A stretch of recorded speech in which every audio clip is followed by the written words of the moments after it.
ആ മീനാക്ഷി ചേച്ചി, എന്തൊക്കെയാണ് വിശേഷം? ഓ, എനിക്കെന്താ വിശേഷം?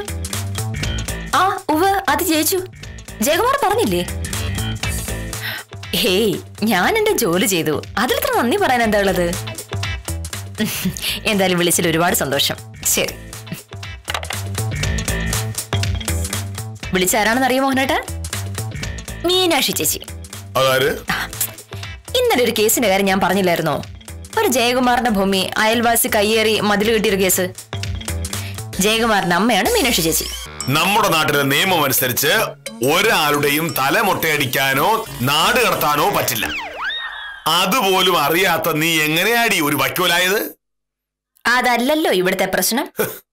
പൊതുജനങ്ങളെ സഹായിക്കാനായി സർക്കാർ നിയമിച്ച് ആപ്പീസും സൗകര്യങ്ങളും ഒക്കെ ഉണ്ടാക്കി കൊടുത്ത് മാസാമാസം ശമ്പളം കൃത്യമായി എണ്ണിക്കൊടുക്കുന്ന ഒരു ഉദ്യോഗസ്ഥൻ കൃത്യവിലോപം കാട്ടി. അതിനെപ്പറ്റി ആദ്യം പറ. കേരളത്തിൽ 5 ലക്ഷം സർക്കാർ ഉദ്യോഗസ്ഥരുണ്ട്. അവരിൽ ഒരാൾ ചിലപ്പോൾ ഒരു തെറ്റിയിട്ടുണ്ടാവും. അതിന്റെ പേരിൽ ബാക്കി 4,99,999 പേരെ അപമാനിക്കുന്നത് എവിടുത്തെ മര്യാദയാണ്? അവരെ ഒന്നും കേസ് ഏൽപ്പിക്കാതെ പണി അറിയാത്ത നിന്നെ കേസ് ഏൽപ്പിക്കുന്നത് ഔദാര്യമല്ലാതെ മറ്റെന്താണ്? മറുപടി ഞാൻ പറയാം, വരട്ടെ. നമ്മുടെ നാട്ടിലെ ചില അഹങ്കാരികളായ ആളുകൾക്ക് ഒരു ധാരണയുണ്ട്, വില്ലേജ് ഓഫീസ് എന്ന് പറയുന്നതിലൊന്നും ഒരു കാര്യവുമില്ല എന്ന്. അവരുടെ ആ ധാരണ മാറാൻ സദാശിവൻ ചേട്ടന്റെ ഈ വരവ് ഉപകാരപ്പെട്ടു. ഓ, പോയിക്കോളൂ. ശരി സർ. ഒരു കാര്യത്തിലാണല്ലോ അയാൾ വന്നത്. അതെ, ഇത്തരം ആളുകൾ വരുന്നത് വില്ലേജ് ഓഫീസിലേക്ക് മാത്രമാണ്, അല്ലാതെ വക്കീൽ ഓഫീസിലേക്കല്ല. സാറ് സഹായിച്ചില്ലെങ്കിൽ ഞാൻ കഷ്ടപ്പെട്ടു പോകും എന്നാണ് ആ മനുഷ്യൻ പറഞ്ഞത്. നിന്റെ അടുത്ത് വരുന്ന ഒരാളാണെങ്കിൽ അങ്ങനെ പറയില്ല. കാരണം നീ ഇല്ലെങ്കിൽ വേറെയും വക്കീലന്മാർ 100 കണക്കിനുണ്ട്.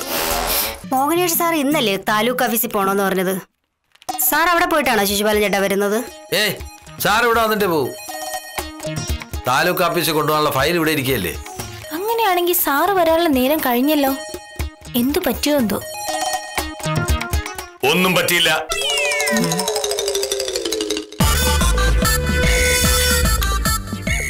സദാശിവൻ എന്നൊരാൾ ഒരു കൈവശാവകാശ സർട്ടിഫിക്കറ്റ് അപേക്ഷ തന്നിട്ടില്ലേ? ഓ സാർ, ഇന്നലെ കൃഷി ഓഫീസിന്റെ സ്ഥലമാണെന്ന് തിരിക്കാൻ പോയിട്ട് വരുമ്പോ നമ്മുടെ സദാശിവൻ ചേട്ടന്റെ സ്ഥലവും നോക്കിയിരുന്നു. സദാശിവൻ ചേട്ടന് ആ സർട്ടിഫിക്കറ്റ് ഇന്ന് രാവിലെ തന്നെ കിട്ടണമെന്നാണ് പറഞ്ഞിരിക്കുന്നത്. ബാങ്കിലെ ലോൺ അപേക്ഷിക്കാനോ മറ്റോ ആണ്. നാളെ മുതൽ ബാങ്ക് മാനേജർ ലീവിലാണെന്നാണ് പറയുന്നത്. 11 മണി കഴിയുമ്പോ സദാശിവൻ ചേട്ടൻ വരും. അപ്പോ കൊടുക്കാൻ പാകത്തിൽ സർട്ടിഫിക്കറ്റ് എഴുതി എന്റെ ഒപ്പും വാങ്ങി വെക്കണം.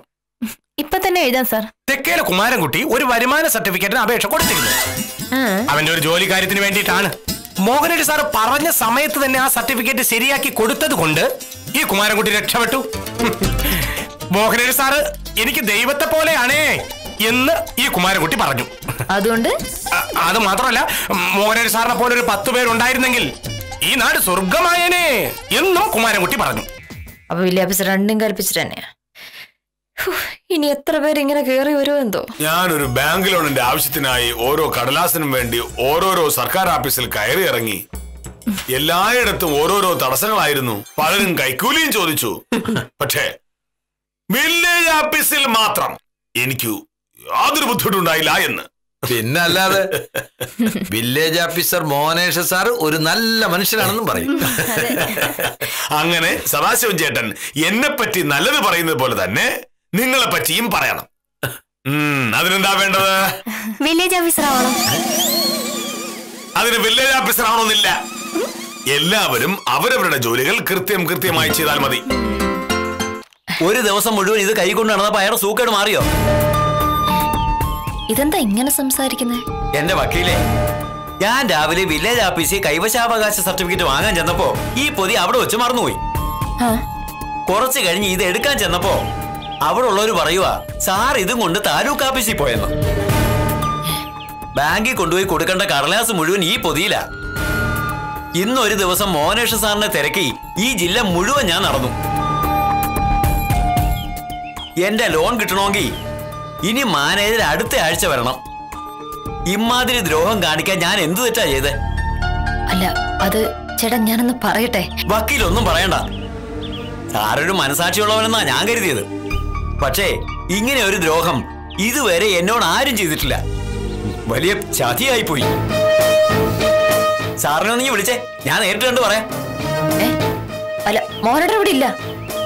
ഇതിവിടെ കൊണ്ട് തന്നിട്ട് എങ്ങോട്ടോ പോയി.